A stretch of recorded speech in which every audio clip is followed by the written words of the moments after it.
But I want to thank Kharge ji, Srimati Sonia Gandhi garu, Adevidanga Rahul Gandhi garu, Adevidanga Lakshaladi Mandi ma Congress Karagartalu, Ival Andaman Nicobar, Lakshadweep, ఎక్కడెక్కడి నుంచో నాకు ఫోన్లు congratulatory telegrams ఇవన్నీ రావటం జరిగింది.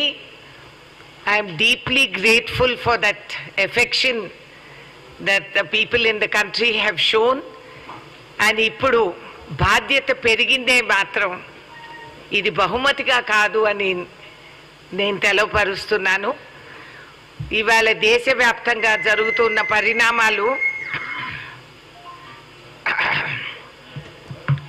మీరు గమనిస్తే, ఉదాహరణకి మొన్న జరిగిన చండీగఢ్లో మేయర్ ఎలక్షన్స్ అప్పుడు పాత్ర వహించిన బీజేపీ నాయకులు ఏ విధంగా అప్రజాస్వామ్య పద్ధతుల్లో ఎన్నికల్లో పాల్గొంటే అవకతవకలు జరిగినాయి అని చెప్పి సుప్రీం కోర్ట్ ఆఫ్ ఇండియా వాళ్ళు తీవ్రంగా ఖండించి ఇది డెమోక్రసీనే హత్య చేసినంత ప్రయత్నం అనేది వాళ్ళు తెలవపరిచిన తర్వాత నిన్నో మొన్న ఆయన రాజీనామాలు చేయటం. ఈ పరిస్థితి కేవలం చండీగఢ్ మేయర్ ఎలక్షన్స్ కాదు, యావత్ భారతదేశం ఎన్నికలు అని అనౌన్స్ చేసిన తక్షణం ఆ రాష్ట్రంలో వాళ్ళు రూలింగ్ పార్టీ వాళ్ళ పైన రైడ్లు చేయటం, ఈడీలు ఇంటి వరకు చేరటం, ఈ విధంగా భయ ఆందోళన వాతావరణం ఒకటి సృష్టించటం, ఆ తర్వాత ఎంటైర్ క్యాబినెట్ అలాంగ్ విత్ ప్రధానమంత్రి గారు దిగి రావటం, ఏవేవో కథలు చెప్పేయటం, ప్రజల్ని మభ్యపెట్టడం, ఇంతవరకు ఈ 10 సంవత్సరాలు అందరూ చూసి ఓర్చుకున్నారు. ఇక ఓర్పు అంత సాగదు అనేది అందరూ కూడా గమనించారు, గ్రహించారు.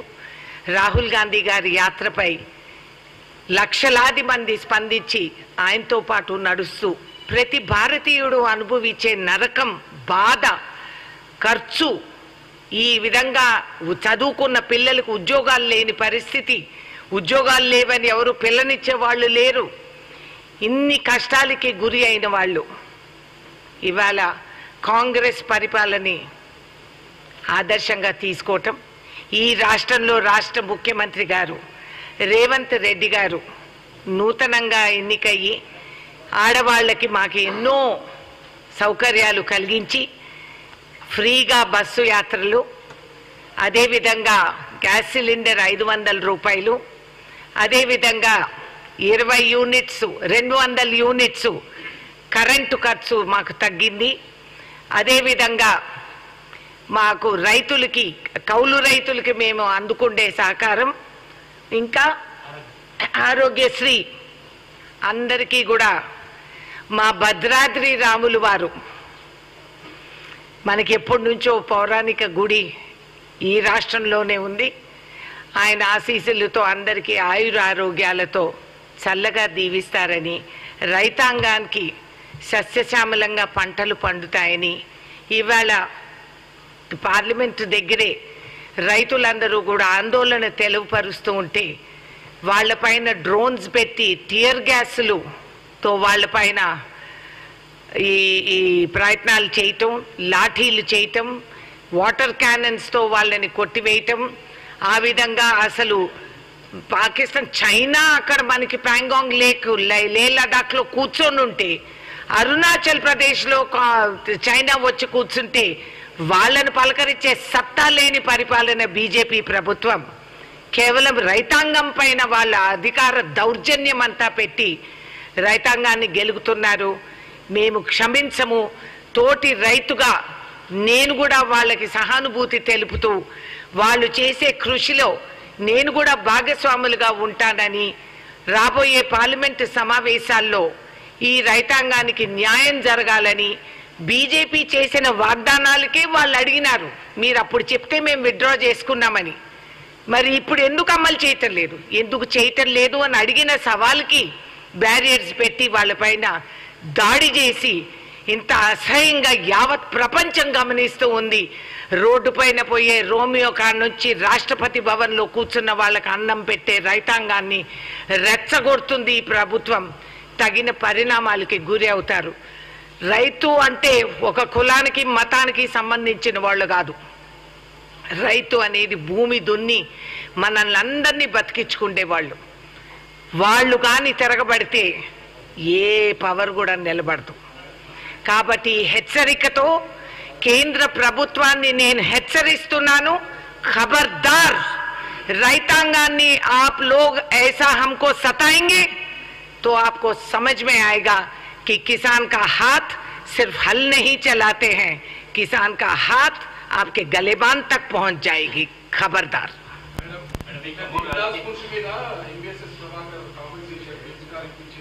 ఏమండి ఇప్పుడు బెంచ్ కార్ ఆమెకి ఇవ్వలేదు నాకు తెలుసు. We are going to sue this వల్ల. ఎవడండి వీడు? అంత ఎవిడెన్స్ ఉందా? ఇప్పుడు కోర్టులో వేసి ముందు ఆయన కొనివ్వాలి బెంచ్ కార్. అదే పనిష్మెంట్.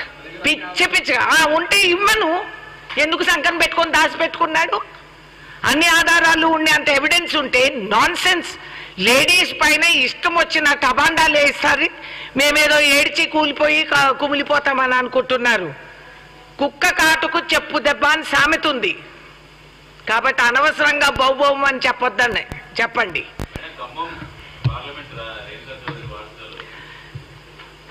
ఖమ్మం జిల్లాలో ఉన్న ప్రతి కార్యకర్త నా వారసులు. Everybody has a right. ప్రజాస్వామ్యంలో ప్రతి ఒక్కరికి హక్కు ఉంది. కాబట్టి కార్యకర్తల మనోభావాలు తెలుసుకొని వాళ్ళ అభిప్రాయాలని పట్టి అదేవిధంగా సెలక్షన్ కమిటీ వాళ్ళందరూ కూడా ఒక నిర్ణయానికి వచ్చి ఎవరైతే గెలుస్తారో, నాకు కులం మతం ఏది సంబంధం లేదు, గెలిపే నాకు అవసరం.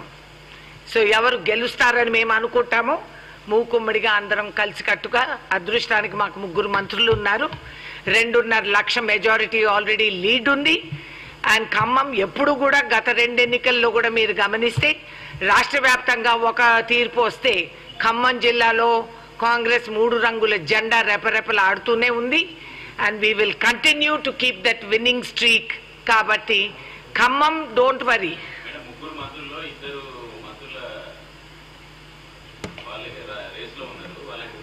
ముగ్గురు ఉన్నారు.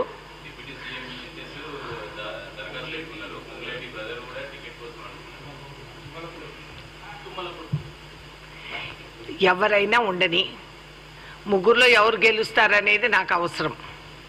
గెలిచే క్యాండిడేట్కే టికెట్. దీనికేం సెంటిమెంట్ లేదు. నేనే గెలుస్తా. ఏమో